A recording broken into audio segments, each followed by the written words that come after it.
मित्रांनो, आता मी नागाव बीचवर आहे आणि एक गोष्ट प्रामुख्याने सगळीकडे दिसते तीच मी पुन्हा एकदा दाखवतो आहे तुम्हाला.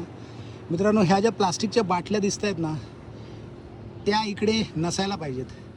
मित्रांनो, तुम्ही जर खूप चांगल्या प्रकारे ट्रॅव्हल करत असाल, सगळ्या गोष्टींची काळजी घेत असाल, हॉटेल चांगलं बुक करत असाल आणि तुमची गाडी स्वच्छ ठेवत असाल, घर स्वच्छ ठेवत असाल, तर निसर्ग पण तुमचं घरच आहे. मित्रांनो, ह्याला जरा स्वच्छ ठेवण्यासाठी प्रयत्न करायला सुरुवात करा. कारण बेजबाबदारपणे जे ट्रॅव्हलिंग करतात त्याच लोकांनी हे सगळं केलेलं आहे. जबाबदारपणे ट्रॅव्हलिंग करणाऱ्यांचं हे काम नाही आहे. त्यामुळे जर तुम्ही बेजबाबदारपणे ट्रॅव्हल करत असाल तर नका करू.